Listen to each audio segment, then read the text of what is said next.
introduce your music clip, your dance clip. Yeah. Hello, everyone, and good afternoon, and happy Diwali as well to everyone. Today is New Year for me, so happy New Year, and thanks for the wishes. Kauthar, if you can please play the dance, which is a devotional dance performed by Nishi Joshi Bhatt, my daughter. And the significance of this dance is dances such as this were performed in the purest form when it was 5,000 years ago in temples as a dedication of art to the gods, deities in the temple.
Thanks.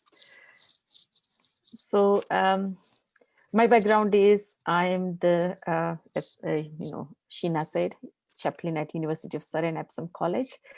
I would like to draw some ancient wisdom from Hinduism with regards to mantra, why mantra is important when we are talking about mental well-being, because manantrayate iti mantraha.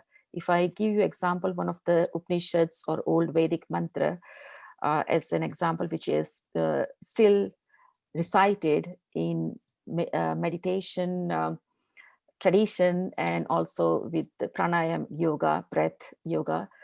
It's Asatoma Satgamaya, Tamasoma Jyotirgamaya, Mrityurma Amrutam Gamaya. Take us from untruth to truth, take us from darkness to light, and take us from from death to immortality. And it's so relevant today when we have seen for past few months of so many people whom we love have lost their lives. So much of darkness in the sense that we don't know what when the second wave is going to be there and how it's going to affect us. And the truth is that we all, according to Hinduism, are perishable bodies. We all have perishable bodies. Whoever is born is going to die, but the soul is imperishable. So why mantra is important? Because our mind has got a lot of capacity and it can travel beyond countries, beyond continents, and it doesn't have any form.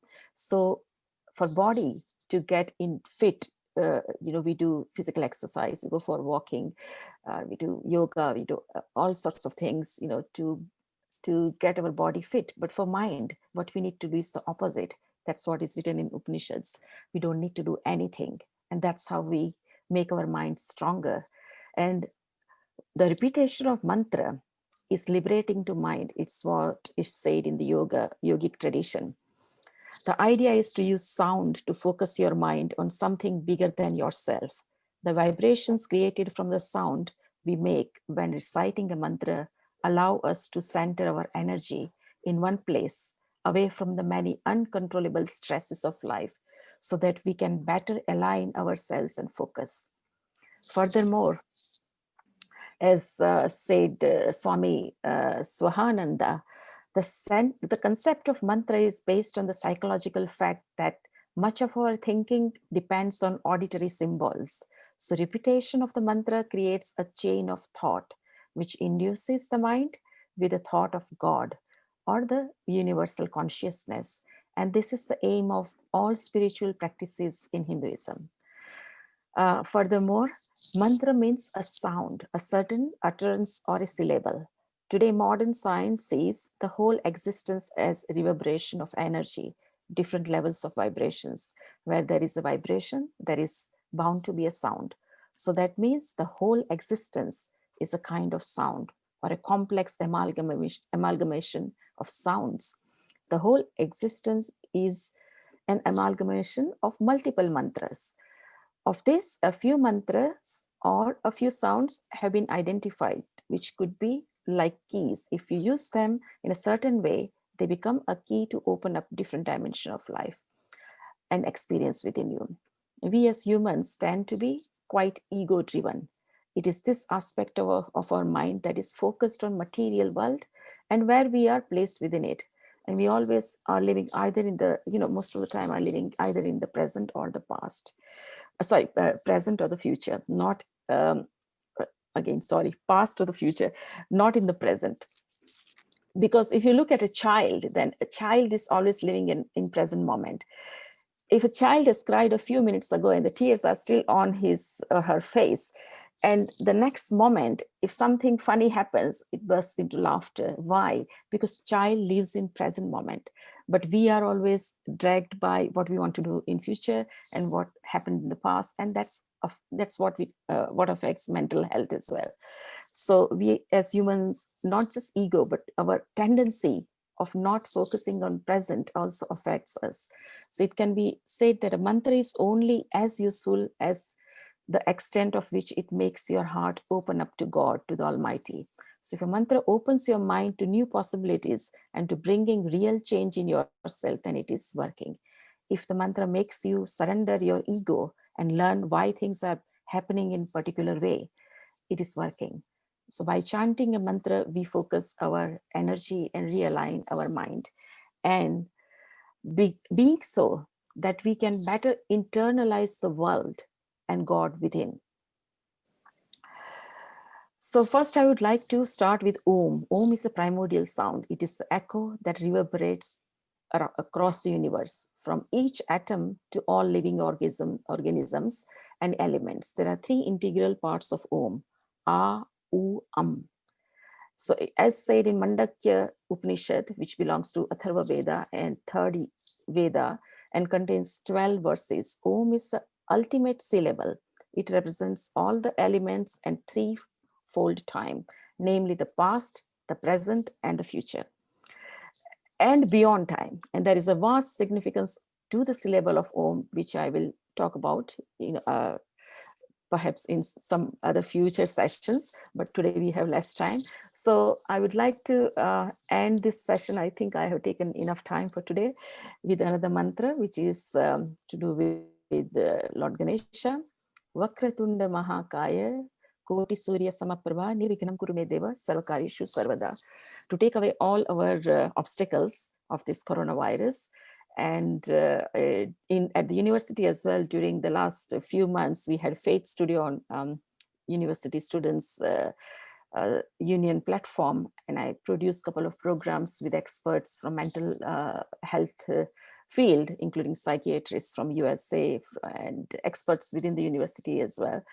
And one thing, and one most important thing which was reiterated was to take things bit by bit and not to get overwhelmed with so many things happening at the same time, and not to worry about other things. Just focus on yourself. Don't worry about what other people are saying, and just consider that mind is so important. If it is broken, you can't see. If a hand is broken, if there's a fracture, you can see, but it should be treated in the same way, because in Asian community, still there is a taboo about mental health. So that's what we address. So that's from me today, and thank you very much. And I would like to light a candle of Diwali, if that's okay. Thank you.